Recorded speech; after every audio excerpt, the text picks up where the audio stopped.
Asalaamu calaykum waraxmatullaahi tacaala wabarakaatu dhammaan walaalaha Soomaaliyeed soo dhawaada. Waxaa ku soo dhawaataan kuliyadeena Heliya Academy. Kuliyadan walaalayaal waxaad ku baran doontaan insha Allah culuumta suuqa sarifka lacagaha qalaad insha Allah. Aqoontaas oo dhameystiran. Kuliyadan waxay jirsatay 4 bilood xaqiiqdii oo ah wax xaqiiqdii aad iyo aad mucjisada u wadata. barteena channelka YouTube waxaan ku gaarnay 4 bilood gudaheed 2,000 oo qof shakhsiyaad inay subscribe noo saaraan oo ka helaan content-ka aan u soo gudbinayno oo ah waxbarashada sida bilaashka u baxaysay. sidoo kale barteena Telegram-ka waxaan groupkeenu ilaa 600 ku dhawaad ayuu jirsaday. marka waxaan ku gaarnay wax qabadkeena dadaalkeena 95 qof ayna 95,000 oo qofna ay ku xiran yihiin oo daawashadeeda aad iyo aad u daawadaan. marka walaalay Soomaali waxa la wadaagaya fursadan dahabiga ah inay ku soo biiraan kuliyadan ay kana faa'iideystaan suuqan sarifka lacagaha qalaad iyagoo aqoontoodi leh tayeysanna.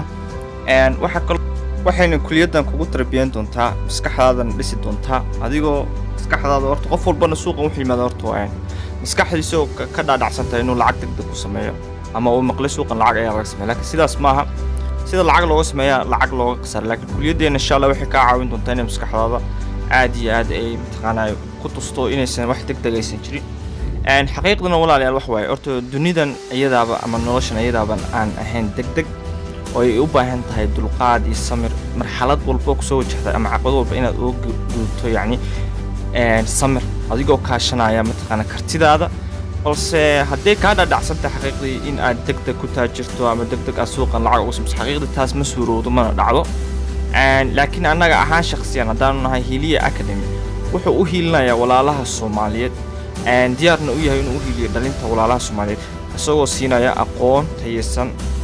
dhisayna maskaxdooda kana saaraya maskaxdooda xaqiiqdii waxyaabo badan oo mataqaanaa sababi karo inuu ku khasaaro suuqan sida in maskaxdiisa ku jirto yacni inuu suuqan degdeg lacag uga sameyn karo asagoo koontadiisa dhowr siyaabood ku qarxinaya ama lacagtii mataqaanaa sida adag ku soo helo ku khasaaranaya suuqan. laakiin insha Allah waxaan u barqaa inaad siinayno walaalaheen sirta suuqa ama aqoontii guud oo dhameystiran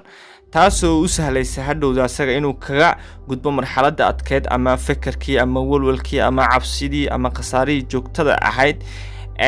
uu aad iyo aad suuqan uu yacni ugu geysan jiray taasoona ahayd asaga uu fariisa ku doontay khasaarahaas aanan ahayn suuqan inuu mataqaanaa uu ku soo dhaweyn hab khasaare ah balse asaga uu doontay.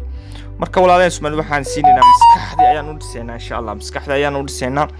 oo waxaan ka saaraynaa maskaxdaas habkii xumaa uu fikirayo ay suuqan in degdeg lagu galo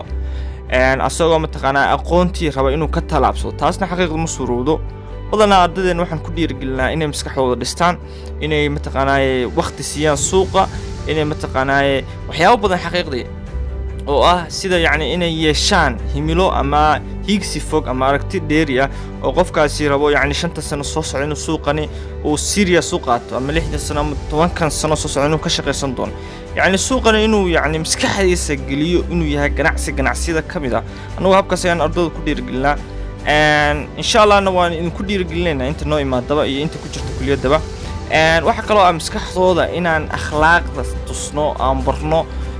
ah inuu degdeg suuq u galin inuusan khamaariyahan noqon inuusan mataqaanaa dadka kale isla barbar dhigin waxyaabahaas oo badan xaqiiqdo ah saameynta guud ay ku yeelato maskaxdooda.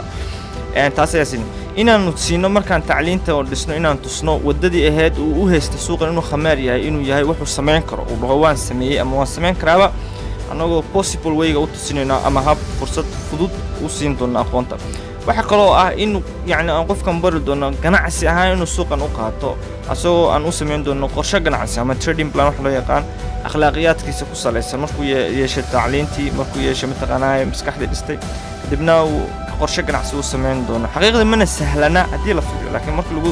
waxyaabaha kale wuxuu yahay in suuqan waqti siiyo oo waxyaabo badan uga go'o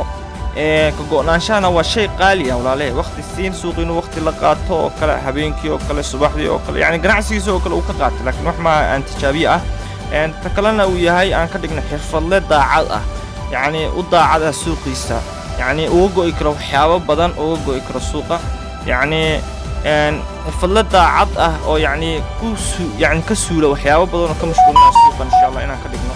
ardayda. waxyaabaha kaloo ah inuu ku dhiirto يعني suuqan inuu wax kasta uga go'aayo inaan barno ardayga oo yani ganacsi ahaan yani sida ganacsiga oo kale uu u qaato suuqan uu u qaadan deel ama ciyaar ama wax iska yimaado iskaga khamaaro uusan u qaadan waxyaabaha kale ah inuu la qabsado suuqa in ardayga siina yani faham dhammaystiran markuu helo suuqi awal maxaa ka hortaagna suuqa waxay cabsi aqoon la'aan iyo degdeg inuu guul ka gaaro laakiin markii aan siina aqoon dhammaystiran tayeen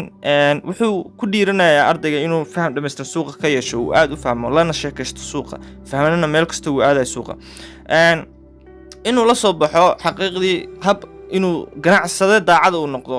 oo suuqan daacad u noqdo iyo inuu kororsi dhaqaale uu sameeyo kobcin dhaqaale oo taasoo ahayd awalba uu aqoon u lahayn suuqii lacag badan ku qasay laakiin markuu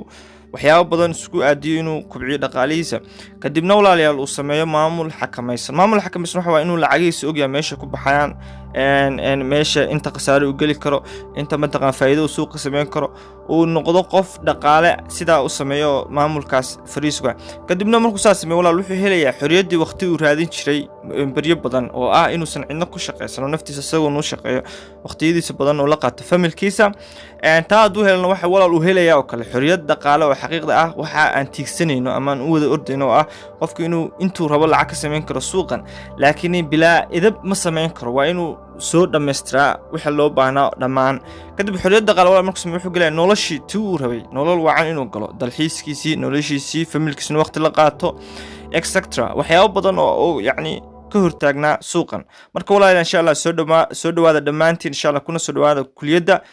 وبالله التوفيق والسلام عليكم ورحمة الله تعالى وبركاته